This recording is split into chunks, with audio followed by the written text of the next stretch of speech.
اعدامشان کردند. خروش دخترک برخاست، لبش لرزید، دو چشم خستش از اشک پر شد. گریه را سر داد و من با کوششی پردرد اشکم را نهان کردم. چرا اعدامشان کردند؟ با چشم اشک آلود می پرسد ز من.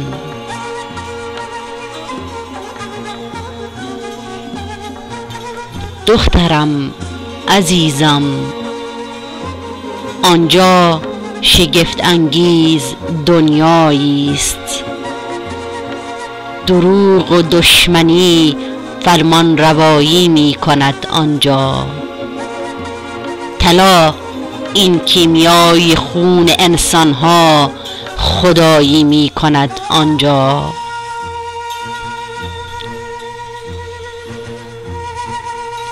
شگفت انگیز دنیایی است که همچون قرنهای دور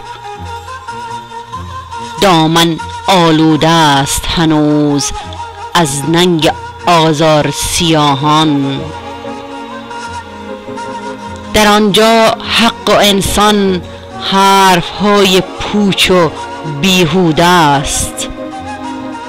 خونریزی آزاد است، آدم کشی در آنجا رهزنی و دست و پای آزادی در زنجیر.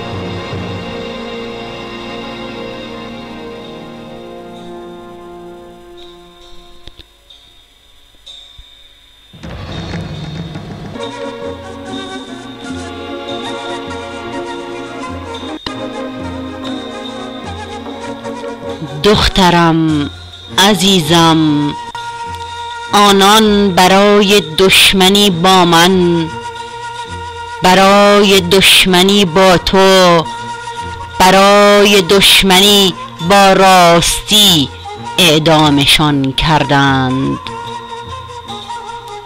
و هنگامی که یاران با سرود زندگی بر لب به سوی مرگ می رفتند، امید آشنا میزد چو گل در چشمشان لبخند. آواز می‌خواندند به شوق زندگی و تا پایان به راه روشن خود با وفا ماندند.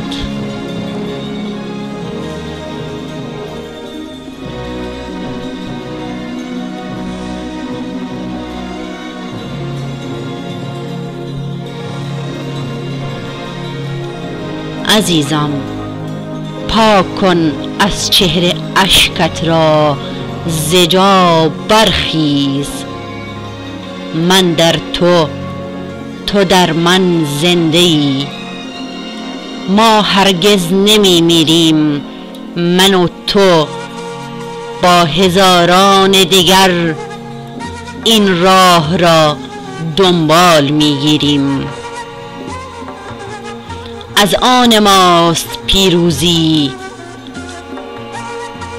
از آن ماست فردا، با همه شادی و بهروزی. عزیزم، کار دنیا رو به آبادی است و هر لاله که از خون شهیدان می‌دمد امروز نوید روز آزادی است.